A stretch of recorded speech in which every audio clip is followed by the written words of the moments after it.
രാവിലെ എഴുന്നേറ്റ് രാവിലത്തെ പരിപാടികളൊക്കെ തുടങ്ങി. രാവിലെ തൊട്ടുള്ള പരിപാടികളാണത്. രാവിലെ ടേബിളുകൾ തുടച്ച്, പിന്നെ അവിടെയൊക്കെ തൂത്ത് വാരി, പിന്നെ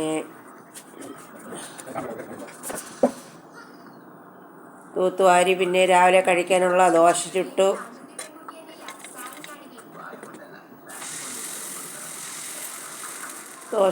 ദോശ കഴിക്കാനുള്ള കറി ഉണ്ടാക്കി, കടലക്കറി ഉണ്ടാക്കി. ഇതെല്ലാം കഴിച്ചതിന് ശേഷം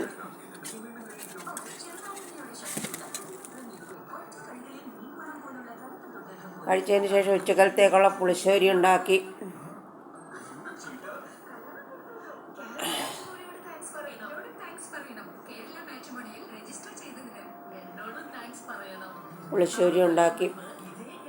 പണ്ടൊക്കെ അമ്മമാരൊക്കെ ഈ കൊച്ചു മൺകലത്തിലാണ് പുളിശ്ശേരി ഉണ്ടാക്കുന്നത്. അലുമിനിയത്തിലൊക്കെ ഉണ്ടാക്കിയ ക്ലാവളവ് എന്നും പറഞ്ഞുകൊണ്ട്. കണക്കത്തെ കലം എനിക്കും ഇഷ്ടമാണ്. ഞാനും ഒരു ചെറിയൊരു മൺകലം മേടിച്ച് അതിനകത്താണ് ഞാനും ഇപ്പോൾ പുളിശ്ശേരി വെക്കുന്നത്.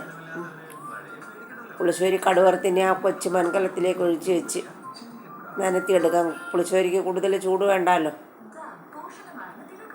പിന്നെ ഇന്നലത്തെ ഇച്ചിരി 2 പേരേ ഉള്ളൂ ഞങ്ങൾ. ഇന്നലത്തെ കുറച്ച് ചാള ഇരുന്ന് എടുത്ത് വറുക്കാമെന്ന് വിചാരിച്ച് അടുപ്പിലോട്ട് വെച്ച്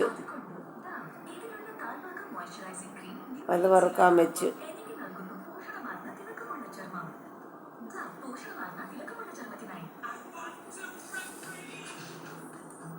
ചാള വറുക്കിയിട്ട് വറുത്തെടുക്കുന്നു. ഞങ്ങൾക്ക് 2 പേർക്കത് മതിയല്ല, കുറച്ച് മതിയല്ല, അതുകൊണ്ട് കുറച്ച് മീൻ.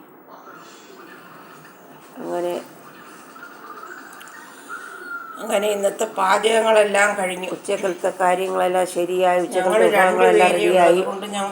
ചോറുണ്ട്, കടലക്കറിയുണ്ട്, പുളിശ്ശേരിയുണ്ട്, തോരനുണ്ട്, കടലക്കറിയുണ്ട്, പുളിശ്ശേരിയുണ്ട്, മീൻകറിയുണ്ട്.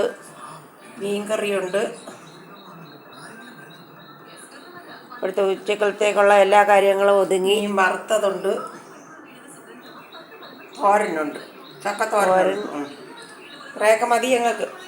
ചോറ്, മീൻകറി, എല്ലാ സാധനങ്ങളും. ഇനി ഉച്ചക്കല് ഞങ്ങൾ ഉണ്ടാൽ മതി. ഇനി ചേട്ടൻ വരുമ്പോഴത്തേക്ക് ഞങ്ങൾ ഉണ്ണാൻ തുടങ്ങും.